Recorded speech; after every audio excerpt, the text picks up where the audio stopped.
నమస్కారం. వార్తా న్యూస్ కు స్వాగతం. ముందుగా వార్తల్లోని ముఖ్యాంశాలు. కార్పొరేట్ స్థాయి వైద్యం లక్ష్యమన్న కిషన్ రెడ్డి. యూపీహెచ్సీ కేంద్రాలకు వైద్య పరికరాలు, పేదలకు నాణ్యమైన వైద్యం అందించడమే లక్ష్యం. వైద్య రంగంలో మరిన్ని సదుపాయాలు.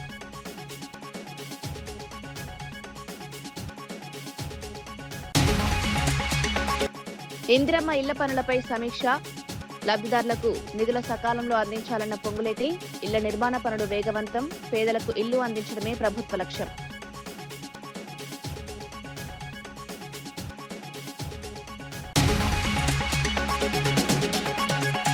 ఆర్టీసీ విలీన అంశంపై కార్మిక సంఘాలతో మంత్రి భేటీ. ఉద్యోగుల సంక్షేమానికి ప్రభుత్వం కట్టుబడి ఉందన్న పొన్నం. ఆర్టీసీ అభివృద్ధికి కీలక చర్యలు. కార్మిక సంఘాలతో కీలక చర్చలు నిర్వహించిన పొన్నం.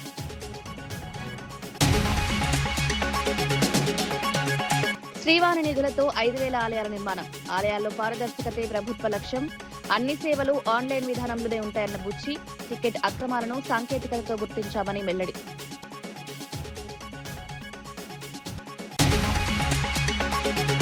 అంబర్పేట నియోజకవర్గంలోని కాచిగూడ, బాగ్, అంబర్పేట్ యూపీహెచ్సీ కేంద్రాలకు కేంద్ర మంత్రి కిషన్ రెడ్డి 13 రకాల వైద్య పరికరాలను అందజేశారు. పేద ప్రజలకు కార్పొరేట్ స్థాయి వైద్యం అందించాలనే లక్ష్యంతో మౌలిక వసతులు కల్పిస్తున్నామని తెలిపారు. మోదీ ప్రభుత్వ హయాంలో ప్రభుత్వ వైద్య రంగం బలోపేతమవుతోందన్నారు. సామాన్య ప్రజలకు నాణ్యమైన వైద్య సేవలు మరింత చేరువ కావాలని ప్రభుత్వం కృషి చేస్తోందని పేర్కొన్నారు. ఆరోగ్య సేవల విస్తరణలో ఆధునిక పరికరాలు కీలక పాత్ర పోషిస్తాయన్నారు. ప్రజలకు మెరుగైన సేవలు అందించడమే లక్ష్యమన్నారు. వైద్య రంగంలో మరిన్ని సదుపాయాలు తీసుకురావాలని ప్రభుత్వం ప్రయత్నిస్తోందని తెలిపారు. ఈ కార్యక్రమంలో స్థానిక నాయకులు పాల్గొన్నారు. హైదరాబాద్ నగరంలో అనేక ప్రైవేట్ హాస్పిటల్స్ సంబంధించినటువంటి హాస్పిటల్స్ ఉన్నప్పటికీ కూడా అదే స్థాయిలో ప్రభుత్వ వైద్యశాలకు సంబంధించినటువంటి అవసరం కూడా చాలా పెద్దది. ముఖ్యంగా స్లమ్స్లలో, బస్తీలలో ఉండేటువంటి పేద ప్రజలు, మధ్యతరగతి ప్రజలు ఇప్పటికి కూడా చాలా పెద్ద ఎత్తున ప్రభుత్వ ఆసుపత్రుల మీదనే ఆధారపడి వాళ్ళు ట్రీట్మెంట్ తీసుకుంటున్నారు. ప్రజలకు ఏ రకమైనటువంటి కష్టం వచ్చినా మరి ఈరోజు ప్రైవేట్ హాస్పిటల్స్లలో, కార్పొరేట్ హాస్పిటల్స్లలో మరి డబ్బులు చెల్లించి ట్రీట్మెంట్ తీసుకునేటువంటి పరిస్థితుల్లో పేదవాళ్ళు లేరు. అందుకే ఈరోజు హైదరాబాద్ నగరంలో కూడా అనేక మరి ప్రభుత్వ వైద్యశాలకు సంబంధించినటువంటి మౌలిక వసతులు పెంచేటువంటి ప్రయత్నము మరి ప్రభుత్వాలు చేస్తా ఉన్నాయి. ముఖ్యంగా నరేంద్ర మోడీ గారి ప్రభుత్వం హైదరాబాద్ నగరంలో మరి పెద్ద ఎత్తున మరి అద్భుతమైనటువంటి ESI medical college, ESI super speciality hospital, ESI సంబంధించినటువంటి నర్సింగ్ కాలేజ్ ఈరోజు ఏర్పాటు చేయడం జరిగింది. ఈరోజు ఉస్మానియా, గాంధీ కంటే మించి ఓపీ పేషెంట్స్ ఈరోజు హైదరాబాద్ నగరంలో ఈఎస్ఐ హాస్పిటల్కి వస్తారు. పక్క రాష్ట్రంలో విజయం సాధించగానే తాను కూడా అలాగే చేయాల్సిందంటూ మెసేజ్లు వస్తున్నాయని డిప్యూటీ సీఎం పవన్ కళ్యాణ్ వ్యాఖ్యానించారు. పార్టీ నడపడం ఎంత కష్టమో తనకు తెలుసన్నారు. ఆంధ్రప్రదేశ్ రాజకీయాలు, పరిస్థితులు భిన్నంగా ఉంటాయని పేర్కొన్నారు. 2019లో తాను కూడా ఒక రాజకీయ ప్రయోగం చేశారని గుర్తు చేశారు. అయితే ఆ ప్రయోగం ఎలాంటి ఫలితాలిచ్చిందో అందరికీ తెలుసని వ్యాఖ్యానించారు. ఈ వ్యాఖ్యలపై జన సైనికులు సోషల్ మీడియాలో స్పందిస్తున్నారు. 2019లో 3 పార్టీలతో పొత్తులు పిలివిన విషయాన్ని గుర్తు చేస్తూ కామెంట్లు చేస్తున్నారు. పవన్ కళ్యాణ్ వ్యాఖ్యలు ఇప్పుడు రాజకీయ చర్చకు దారితీస్తున్నాయి. ఆంధ్రప్రదేశ్లో చాలా మంది మీరు కూడా అలా చేసి ఉండాల్సింది చెప్పి నాకు తెగ మెసేజ్లు పంపిస్తా ఉన్నారు. ఊళ్ళో పెళ్లికి ఏదో హడావుడి ఉంటారు కదా,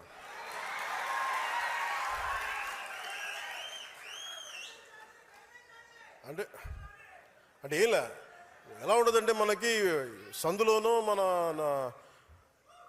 ఒక పెళ్లి జరుగుతూ ఉంటే మన ఊళ్ళో చిన్నపిల్లలు పరిగెడుతూ ఉంటారు అటు ఇటు, వాళ్ళ ఇంట్లో పెళ్ళి అనుకున్నట్టుగా.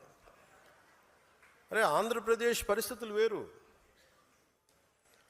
సరే వీళ్ళు చెప్పినట్టుగానే మనం కూర్చొని 2019 నిలబడ్డాం. ఎక్కడ పెట్టారు? 2 చోట్ల ఓడించారు కదా. పోనీ ఎవరైనా నిలబడ్డారు ఆ రోజున నాయకులు అంటే అందరూ పారిపోయారు కదా. సో అందుకని కంపారిజన్ పెట్టకండి.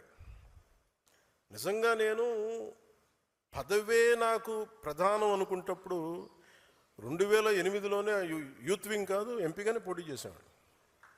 2014లో నేను ఎన్డీఏతో అలయన్స్లో ఉన్నప్పుడు నేను మల్కాజ్గిరి నుంచి ఎంపీగా పోటీ చేయాల్సి ఉంది. బట్ నేనేమనుకున్నానంటే, ఎందుకు చెప్తున్నాను ఇదంటే, నేను ఒక పార్టీని నడపాలి, ఇది సమాజంలో మార్పు పట్టుకు రావాలంటే నాకు తెలియాలి కదా కష్టం. ఒక కమ్యూనిస్ట్ నాయకులను చూస్తే కింద క్షేత్రస్థాయిలోకి వెళ్ళారు, నలిగారు, దెబ్బలు తిన్నారు. ఒక కాంచీరాం దెబ్బలు తిన్నాడు, నలిగారు. ఒక పార్టీని నడపడం ఏదో కూర్చోబెట్టి ఎదిగేయటం వచ్చేయటం పదవిలో కూర్చోవడం కాదు. ఎలా నడపగలవు? ఒక సమూహాన్ని నీతో పాటు నడిపించాలని నీకు ఎంత సత్తా ఉండాలి, ఎంత అవగాహన ఉండాలి నీకు. నువ్వు ఆ భావజాలను కట్టుబడి ఉంటావా లేదా అనేది మనకు తెలియాలి.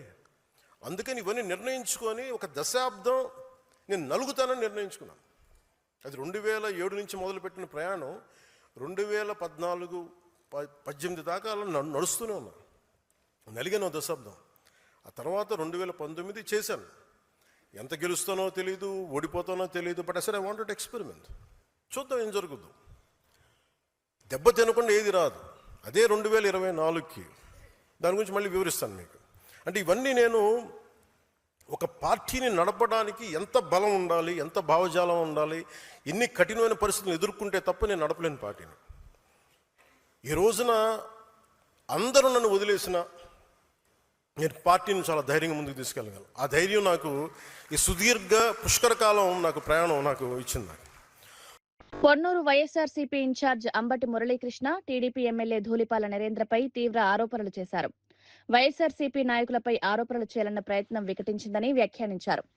రైతులపై అక్రమ కేసులు నమోదు చేశారని తెలిపి వైఎస్ జగన్ స్వయంగా రైతు కుటుంబాలకు మనోధైర్యం కల్పించారన్నారు. మొక్కజొన్నకు మద్దతు ధర ఇవ్వాలని అడిగినందుకే రైతులపై ఈ చర్యలు తీసుకున్నారని ఆరోపించారు. రైతుల గోడౌన్లపై దాడులు చేయడం దుర్మార్గమని మండిపడ్డారు. రైతుల సమస్యలు పరిష్కరించాల్సింది పోయి వారిపైనే కేసులు పెట్టడం బాధాకరమన్నారు. బాధిత కుటుంబాలకు పార్టీ అండగా నిలుస్తుందని స్పష్టం చేశారు. జగన్మోహన్ రెడ్డి గారి ఆదేశాల మేరకు ఈ గ్రామానికి రావడం జరిగింది. ఈ గ్రామం వచ్చినప్పుడు ఎక్కువ విషయాలు వారి దృష్టికి గ్రామస్తులు తీసుకుని వచ్చారు. ఏమిటయ్యా అంటే, ఈ గ్రామంలో సముద్ర తీర ప్రాంతాల్లో ఆక్వాకల్చర్ ఎలా ఉంటుందో ఎక్కడ చూసినా అదిగో మొక్కజొన్న, ఇదిగో మొక్కజొన్న, ఆ పక్కన మొక్కజొన్న ఆరేస్తుంది, ఈ గుడిలో మొక్కజొన్న, ఇంటింటికి కూడా మొక్కజొన్న, ఎక్కడ చూసినా మొక్కజొన్నలు ప్రవాహం లాగా ఉన్నాయి. ప్రతి సంవత్సరం ఇలా ఉండే కాదు. ఎందుకయ్యా అంటే, జగన్మోహన్ రెడ్డి గారు ఉన్నప్పుడు 2400 రూపాయలకి కల్లాలోనే కొని తీసుకెళ్లిపోయేవాళ్ళు. ఏదైనా మాయిశ్చర్ కంటెంట్ ఎక్కువ ఉంటే ఒక 2 రోజులు ఆరబెట్టి ఎత్తుకెళ్లేవారు. ఈ రోజు కొనే దిక్కు లేదు. దానికి మద్దతు ధర ఇమ్మని 2400 రూపాయలు అడిగినందుకు ఇదంతా ధూళిపాల నరేంద్ర చేశాడు. అంతేకాకుండా ఇంకొక భయంకరమైన నగ్న సత్యం ఏంటయ్యా అంటే, ఈ గ్రామంలో ధూళిపాల నరేంద్ర తాను కొన్నానని చెబుతున్న 2100 రూపాయలు 1650 కొంటున్నారు. ఒక్క బస్తా మొక్కజొన్న కూడా ఈ గ్రామంలో తెలుగుదేశం గాని జనసేన వాళ్ళ దగ్గర కూడా కొనలేదంటే మీకు అర్థమవుతా ఉంటది. ఆయన కొన్న మాట వాస్తవం. చింతలపూడి, వల్లభరావుపాలెం, పచ్చల తాడిపర్రు, టేకూరు, ఆయన ఎవరైతే వర్ణం ఉందో ఆయన కులానికి సంబంధించిన తెలుగుదేశం రైతుల దగ్గర కొనుక్కుని గూడాల్లో నిలవబెట్టుకున్నాడు. 1. 2, ఈ గ్రామంలో ఏ తల్లి మెడైనా చూడండి పసుపు కొమ్ము కాక తాళిబొట్టులు లేవు. ఎందుకంటే మొక్కజొన్న అమ్ముకుంటే డబ్బు వచ్చేది, కూలీలకి ఇవ్వడానికి డబ్బు లేదు. అందరూ కూడా బ్యాంకులో పెట్టుకున్నారు. ఈ గ్రామానికి సర్పంచ్ చేసినటువంటి పెద్ద కుటుంబానికి చెందినటువంటి పిచ్చిరెడ్డి గారు, అక్కిరెడ్డి గారి భార్యలు కూడా బంగారాన్ని ఈ రోజు బ్యాంకుల్లో కుదవపెట్టుకున్నారంటే ఆ మహనీయుడు రైతు బాంధవుడు జగన్మోహన్ రెడ్డి గారు లేకపోవడమే ఈ దుర్మార్గానికి కారణం కాదా అని అడుగుతా ఉన్నా. సాయంత్రం నరేంద్ర గారు వస్తారట. పెద్దేటమ్మ తల్లి దగ్గర ఏదో సత్యమేవ జవతే అని పూజ చేస్తారట. తర్వాత ఏదో సచివాలయం దగ్గర మీటింగ్ చెప్పి ఆయన విషయాలు చెప్తారంట. ఈ పెద్దేటమ్మ తల్లి మీద ఒట్టేసి నేను కొన్ని వాస్తవాలు చెప్తాను. ఈ పెద్దేటమ్మ తల్లి గుడి ఒంటి చేత్తో నేను నిర్మించి గ్రామానికి అంకితం చేశాను. గ్రామస్తులు దాన్ని నడుపుకుంటా ఉన్నారు. ఎప్పుడో మా తాత అంబటి బాపయ్య స్మారకార్థం ఈ గ్రామం నుంచి మా తండ్రి ప్లీడర్ చదువుకొని రేపల్లెల్లి ప్రాక్టీస్ పెడితే తిరిగి ఈ గ్రామంలో ఇల్లు కట్టుకుని ఈ పెద్దేటమ్మ తల్లి గుడే కాకుండా ఈ పొలాలకి వెళ్ళే 2 రోడ్లు, ఒక చర్చికి సంబంధించినటువంటి పనులు, ముస్లిం సోదరులకు సంబంధించినటువంటి మరి కమ్యూనిటీ హాలు, అదేవిధంగా ఎస్టీ సోదరులకు సంబంధించినటువంటి హాలే కాకుండా ఈ నియోజకవర్గ వ్యాప్తిగా అనేక వేల మందికి కళ్ళజోళ్లు, స్టంట్లు, గుండె ఆపరేషన్లు ఇవన్నీ కూడా జగన్మోహన్ రెడ్డి గారు ఆ రోజు ఉన్నటువంటి ఆరోగ్యశ్రీ ప్రకారం చేశాను. మీరు ఏమి సత్యమేవ జయతి, ఈ కులస్తులు, కాపు కులస్తులు, ఈ సామాన్య రైతులు ఎస్సీ ఎస్టీలు దూషించలేదని ఈ దేవత మీద ఒట్టేసి చెప్తా ఉన్నా. ఈ గుడెం నాది కాదని ఈ దేవత మీద ఒట్టేసి చెప్తున్నా. ఆ మొక్కజొన్నలకు నాకు సంబంధం లేదని ఒట్టేసి చెప్తున్నా, నువ్వు ఇదే ఒట్టేసి ఈ మొక్కజొన్నలు నావని, ఈ గుడెం నాదని వారు ఎస్సీ ఎస్టీలు తిట్టారని నువ్వు చెప్పగలుగుతావా అని అడుగుతున్నా. ఎవరైనా అబద్ధం ఆడితే ఈ తల్లి సాక్షిగా కుటుంబ సమేతంగా సర్వనాశనం అయిపోతారని చెప్పక తప్పదు. ఇలాంటి వాస్తవాలన్నీ కూడా పెద్దలు వచ్చినప్పుడు బహిర్గతం అవుతా ఉంటాయి. మరి రైతులు పడుతున్న ఈ కష్టాన్ని వైఎస్ఆర్ కాంగ్రెస్ పార్టీ భుజాన వేసుకుని రాష్ట్ర వ్యాప్తంగా వివిధ పంటల మీద జరుగుతున్నటువంటి ఉద్యమాల్లో భాగంగా ఈ రోజు ఈ గ్రామానికి వచ్చినందుకు మరి పేర్ని నాని గారికి గ్రామస్తుల తరపున హృదయపూర్వకంగా నమస్కారం తెలియచేస్తూ ఈ సేలేసిన గూడాన్ని ఎలా తెరిపించాలో వారు జగన్మోహన్ రెడ్డి గారితో చర్చలు జరిపి లీగల్ పోరాటం చేసైనా ఇవి తీసి దీనిలో ఉన్నటువంటి మొక్కజొన్నలు పురుగు పట్టకుండా ఎలికలు కొట్టకుండా కాపాడవలసిందిగా సవినయంగా మీ తరపున వారిని ప్రార్థిస్తూ. రాష్ట్రంలో ఎస్ఐఆర్ ప్రక్రియ చేపట్టనున్న నేపథ్యంలో కాంగ్రెస్ నాయకుల బృందం రాష్ట్ర ప్రధాన ఎన్నికల అధికారిని కలిసింది. రాష్ట్రంలో ప్రస్తుతం ఎన్నికలు లేని పరిస్థితుల్లో ఈ ప్రక్రియను ఏడాదికి పైగా కొనసాగించాలని కోరారు. ఎలాంటి తొందరపాటు నిర్ణయాలు తీసుకోకుండా దశల వారీగా అమలు చేయాలని సూచించారు. పారదర్శకంగా ఎస్ఐఆర్ ప్రక్రియ నిర్వహించాలని విజ్ఞప్తి చేశారు. ప్రజల్లో ఎలాంటి అనుమానాలు లేకుండా ఎన్నికల వ్యవస్థపై నమ్మకం పెంచాలని పేర్కొన్నారు. అధికారులతో సమన్వయం చేసుకుంటూ ప్రక్రియ కొనసాగించాలని సూచించారు. దుర్మార్గంగా ఎంత పగడ్బందీగా ఓట్ల తొలగింపు ప్రక్రియ జరిగిందో మనకు వెస్ట్ బెంగాల్లో జరిగిన ఎన్నికలు ఒక్కసారి ఆ ఎన్నికలు జరిగిన సరళిని చూస్తే అర్థమవుతుంది. ఇప్పటి వరకు 14 రాష్ట్రాలు యునైటెడ్ జరిగినటువంటి ఎస్ఐఆర్ వల్ల దాదాపు 8.2 కోట్ల ఓట్లు జోడిస్తే దాదాపు 6 కోట్లు 5 కోట్ల నియరబర్ 90 లక్షల ఓట్లు తొలగింపు జరిగింది. ఇప్పటి వరకు దాదాపు 58.2 కోట్ల ఓట్ల సరళిని ఎస్ఐఆర్ జరిగితే దాంట్లో దాదాపు 10% ఓట్ల తొలగింపు జరిగింది. దాని కారణంగానే వెస్ట్ బెంగాల్లో రాజకీయ సమీకరణలు మారి అధికారులకి రావాల్సిన పార్టీలు రాకుండా పోయినాయి. వెస్ట్ బెంగాల్లో దాదాపు 90 లక్షలకు పైగా ఓట్లు తొలగిస్తే తిరిగి జత చేసింది 30 లక్షలు మాత్రమే. 60 లక్షల ఓట్లు ఇంకా జత చేయలే. అక్కడ గెలిచిన పార్టీకి ఓడిన పార్టీకి కేవలం 30 లక్షల ఓట్ల తేడానే ఉంది. దీనివల్ల మనకు అర్థమయ్యేది నిజమైన ఓటర్ల తొలగింపు. ఎవరైతే సెక్యులర్ భావాలు కలిగిన ఓటర్స్ ఉన్నారో ఆ ఓట్ల తొలగింపు ప్రక్రియ పగడబందీగా చేసినారు. ఇది తెలంగాణలో జరగకూడదని ఇవాళ కమిషన్ ని వారికి మెమోరాండం ఇచ్చి వారి ద్వారా కేంద్రానికి పంపే విధంగా మేము కొన్ని విన్నపాలు చేశాం. దాంట్లో ముఖ్యమైనవి ఈ రాష్ట్రంలో రేపో మాపో ఎన్నికలు లేవు. వచ్చే 2 సంవత్సరాల వరకు అసలు ఎన్నికలే లేవు. కాబట్టి ఈ ఎస్ఐఆర్ ప్రక్రియ తొందరపాటుగా 2-3 నెలల్లో చేస్తే అది అనర్థాలకు దారితీసే అవకాశం ఉంది. కాబట్టి ఇక్కడ ఎన్నికలు లేవు కాబట్టి దాదాపు సంవత్సరంన్నర పాటు ఎన్నికల యొక్క ప్రక్రియ జరగాలి. ఈ ఎలక్షన్ ప్రక్రియ ఎస్ఐఆర్ ప్రక్రియ జరగాలని కోరడం జరిగింది. ఇక్కడ తక్షణం ఎన్నికలు లేవు కాబట్టి ఇక్కడ తొందర లేదు. తొందరపాటులో నిజమైన ఓటు తొలగింపు గురే అవకాశం ఉంది. కాబట్టి ఈ ప్రక్రియని ఒక సంవత్సరంన్నర పాటు చేయాల్సిందిగా విజ్ఞప్తి చేయడం జరిగింది. 2002లో జరిగిన ఎస్ఐఆర్ లో సమైక్య ఆంధ్రప్రదేశ్ లో 5.11 క్రోర్ ఓట్లు ఉన్నాయి. అదే 2025కి వచ్చేసరికి తెలంగాణ రాష్ట్రంలో 3.35 కోట్ల ఓట్లు అంటే దాదాపు 1.2 క్రోర్ ఓట్లు పెరిగినవి. ఈ 2002 డాక్యుమెంట్ 2025 డాక్యుమెంట్ కూడా రిజిస్టర్డ్ పొలిటికల్ పార్టీస్ ఇవ్వాల్సిందిగా విజ్ఞప్తి చేయడం జరిగింది. ఇవాళ సెన్సస్ ప్రక్రియ రైతులను బాగు చేస్తామని చెప్పిన కూటమి ప్రభుత్వం ఇప్పుడు మొక్కజొన్న రైతులకు అన్యాయం చేస్తోందని వైఎస్ఆర్సీపీ నేత పేర్ని నాని ఆరోపించారు. మామిళ్లపల్లిలో టీడీపీ ఎమ్మెల్యే ధూళిపాల నరేంద్ర రైతులపై దాడులు చేయించారని విమర్శించారు. ఆడ మగ తేడా లేకుండా తప్పుడు ఎస్సీ ఎస్టీ అట్రాసిటీ కేసులు పెట్టించారని మండిపడ్డారు. రైతులు మద్దతు ధర కోరితే ఇలాంటి పరిస్థితి రావడం దారుణమన్నారు. రైతుల సమస్యలను పరిష్కరించాల్సిన ప్రభుత్వం వారిపై ఒత్తిడి తీసుకురావడం సరికాదన్నారు. రైతుల భద్రత, సంక్షేమం ప్రభుత్వ బాధ్యత అని గుర్తు చేశారు. రైతుల పక్షాన పోరాటం కొనసాగిస్తామని స్పష్టం చేశారు.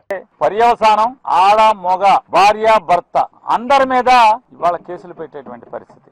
జగన్మోహన్ రెడ్డి గారి యొక్క ఆదేశం మేరకు కార్యకర్తలందరూ వీళ్ళు ధర్నా చేయటువంటి ఆ ధర్నాలో అంబటి మురళి గారు ఈ పొన్నూరు శాసనసభ్యుడు చేస్తున్నటువంటి రైతులకు చేస్తున్నటువంటి మొక్కజొన్న జొన్న రైతులకు చేస్తున్న ద్రోహాన్ని ఆయన వెల్లడి చేయటం, అక్కడి నుంచి పథకం చేస్తాడు చంద్రబాబు నాయుడు ప్రభుత్వంలోనే ఈ ఎమ్మెల్యే ధూళిపాడు నరేంద్ర గారు. కానీ దౌర్జన్యంగా అంటే కండబలం ఉంది, మేము రౌడీలం, ఏ ఊరైనా మామిళ్ళపల్లి అంటే ఏ ఊరైనా సరే మా రౌడీజానికి అదుపు ఉండదు, మాకు పోలీసు అంగుంటదని చెప్పని ఉకుల్ జిందాల్ గారు ఇంత చెడిపోయారా మా దగ్గర కూడా ఎడిషనల్ ఎస్పీ చేశాడు జగన్ గారి గవర్నమెంట్ లో. లేదా కాపు కాయాల్సి వస్తుంది రౌడీలకి, ముద్దాయిలకి, హత్యలు చేసే వాళ్ళకి, అంతకులకి, వాళ్ళు చేసేటువంటి దుర్మార్గాలకి, దాడులకి కాపలా కాయాల్సి వస్తుంది. ఆడ మొగ భేదం లేకుండా రైతుల్ని కూడా, రైతుల కుటుంబాల్లోని మొగుడు పెళ్లాల్ని, భార్య భర్తల్ని, వ్యవసాయం చేసుకుని మట్టి పిసుకు బతుకునే వాళ్ళని కూడా తప్పుడు కేసులు కట్టేటువంటి కర్మ మనకు వచ్చిందిరా ఈ ప్రభుత్వంలో అని చెప్పని ఏడవని పోలీసులు అందరూ 100-60-70% మంది పోలీసులు కన్నీరు మున్నీరు అవుతున్నారు, రోధిస్తున్నారు కాకి బట్టలు వేసుకుని. రాజకీయంగా ఎట్లాగో ఎదుర్కోలేకపోతున్నాం. పవన్ కళ్యాణ్ ఏమో మొన్న ఇంకా 15 ఏళ్ళు పళ్ళకి మోయాలంటున్నారు. పవన్ కళ్యాణ్ గారికి భుజాలు గట్టి, కాయలు కాయవు, ఆరగారగా కావాలంటే మెత్తటి కుషన్లు పెట్టుకుంటా ఉంటాడు. కానీ ఆయన మాట నమ్మి ఆయన ఏ డాన్స్ కట్టమంటే ఆ డాన్స్ కడతాకి వాళ్ళు ఎవరు సిద్ధంగా ఉన్నాడు?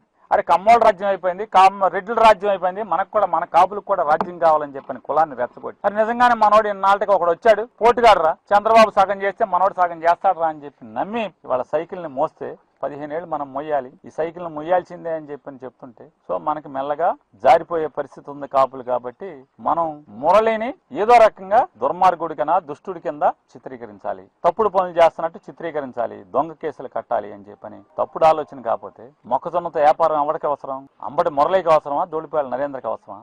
ఎవరికి అవసరం మొక్కజొన్నతో వ్యాపారం?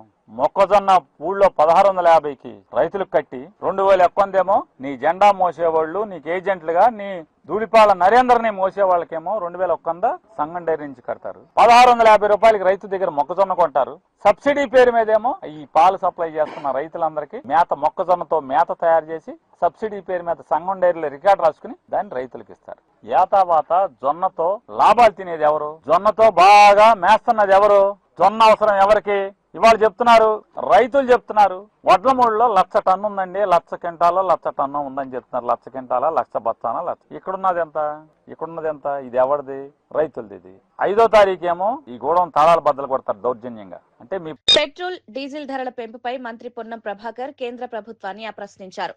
4 రాష్ట్రాల ఎన్నికలు పూర్తయ్యే వరకు ధరలు పెంచకుండా ఎన్నికలు ముగిసిన వెంటనే సామాన్యులపై భారం మోపారని విమర్శించారు. కొత్త ముఖ్యమంత్రులు ప్రమాణ స్వీకారం చేయకముందే ధరలు పెంచడం వెనుక ఉద్దేశం ఏంటని ప్రశ్నించారు. ధరలు పెరగవని చెప్పిన కిషన్ రెడ్డి, బండి సంజయ్ ప్రజలకు సమాధానం చెప్పాలని డిమాండ్ చేశారు. పెరిగిన ఇంధన ధరలతో సామాన్య ప్రజలు తీవ్ర ఇబ్బందులు ఎదుర్కొంటున్నారన్నారు. ధరల నియంత్రణపై కేంద్రం స్పష్టతనివ్వాలని కోరారు. ఈ అంశంపై ప్రజల్లో అసంతృప్తి పెరుగుతోందన్నారు. పెట్రోల్ ధరలు పెరిగాయని 10 సార్లు ప్రెస్ కాన్ఫరెన్స్ చేశారు.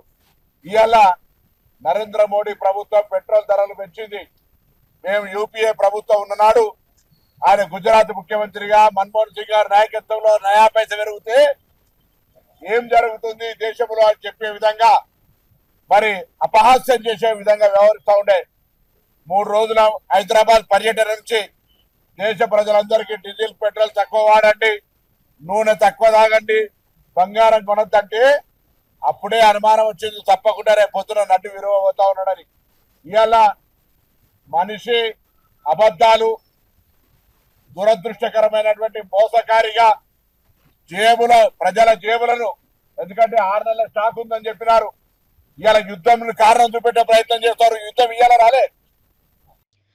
మెదక్, జహీరాబాద్ ప్రాంతాలను ప్రపంచ స్థాయి ఇండస్ట్రియల్ హబ్ గా తీర్చిదిద్దేందుకు ప్రభుత్వం కృషి చేస్తోందని మంత్రి శ్రీధర్ బాబు తెలిపారు. నాటి ప్రధాన ఇందిరాగాంధీ దూరదృష్టితో ప్రారంభమైన పారిశ్రామిక అభివృద్ధిని కొనసాగిస్తున్నామని పేర్కొన్నారు. భారీ పెట్టుబడులను ఆకర్షిస్తూ కొత్త పరిశ్రమల స్థాపనకు చర్యలు తీసుకుంటున్నామని వెల్లడించారు. స్థానిక యువతకు ఉపాధి అవకాశాలు కల్పించడమే ప్రధాన లక్ష్యమన్నారు.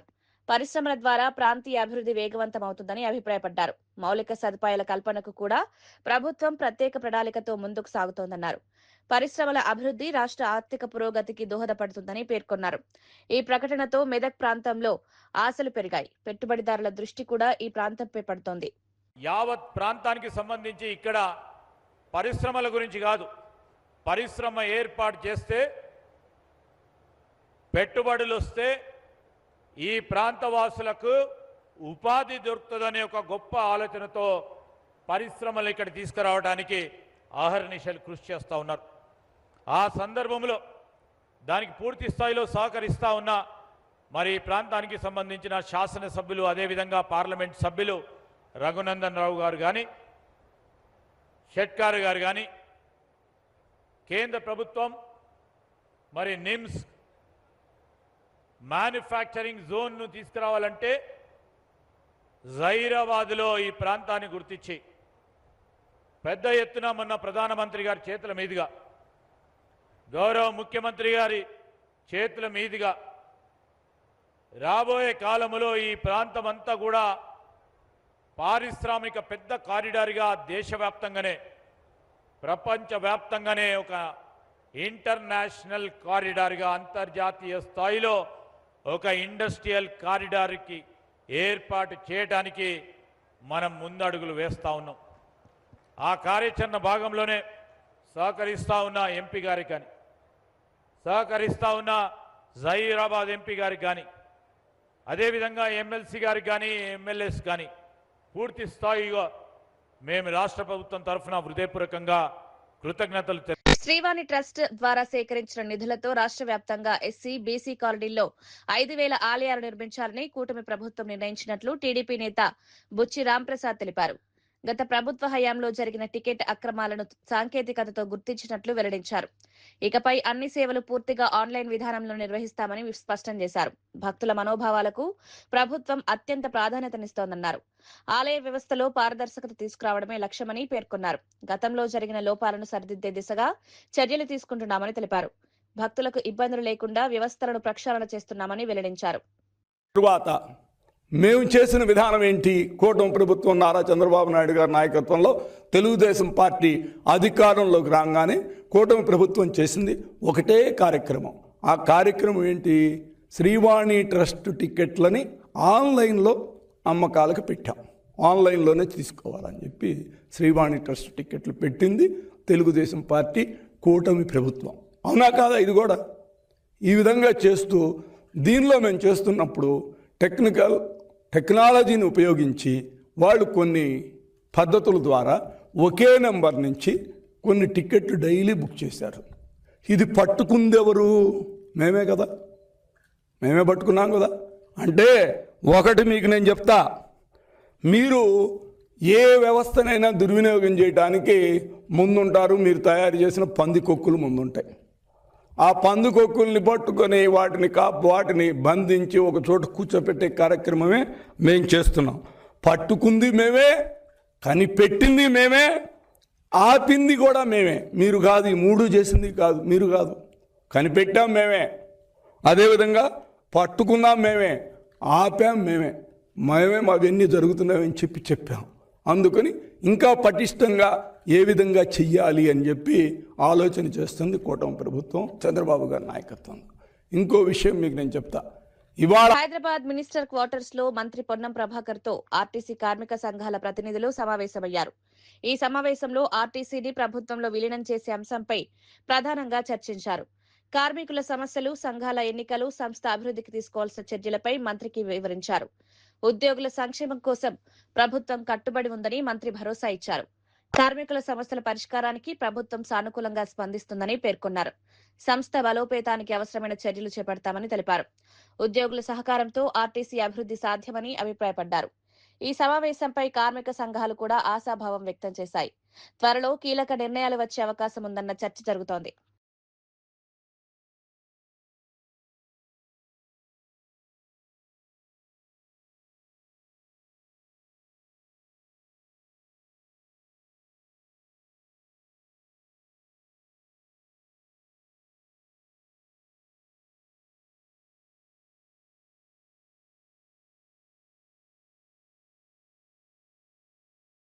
హైదరాబాద్ హౌసింగ్ కార్పొరేషన్ కార్యాలయంలో ఉమ్మడి ఖమ్మం జిల్లా ఇందిరమ్మ ఇళ్ల పురోగతిపై మంత్రి పొంగులేటి శ్రీనివాసరెడ్డి సమీక్ష నిర్వహించారు.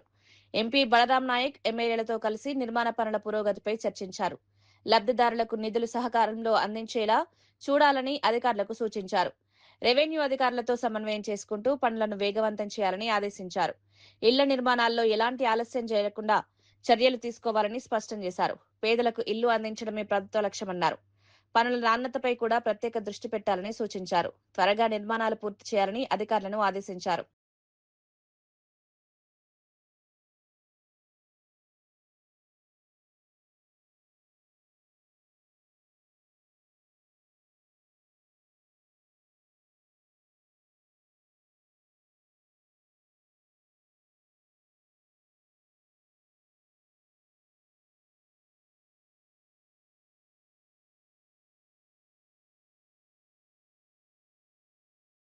వార్తలు ముగించే ముందు ముఖ్యాంశాలు మరోసారి. కార్పొరేట్ స్థాయి వైద్యం లక్ష్యమన్న కిషన్ రెడ్డి. యూపీహెచ్సీ కేంద్రాలకు వైద్య పరికరాలు, పేదలకు నాణ్యమైన వైద్యం అందించడమే లక్ష్యం. వైద్య రంగంలో మరిన్ని సదుపాయాలు.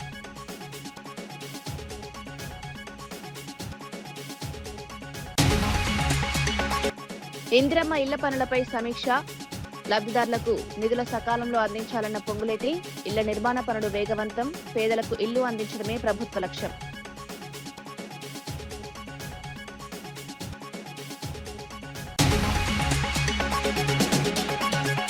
ఆర్టీసీ విలీన అంశంపై కార్మిక సంఘాలతో మంత్రి భేటీ. ఉద్యోగుల సంక్షేమానికి ప్రభుత్వం కట్టుబడి ఉందన్న పొన్నం. ఆర్టీసీ అభివృద్ధికి కీలక చర్యలు. కార్మిక సంఘాలతో కీలక చర్చలు నిర్వహించిన పొన్నం.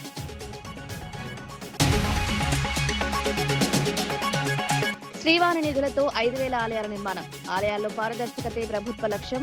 అన్ని సేవలు ఆన్లైన్ విధానంలోనే ఉంటాయన్న బుచ్చి.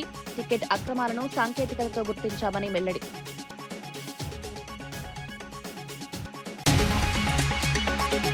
విశేషాలు మరో బులెటిన్లో మళ్ళీ కలుద్దాం. నమస్కారం.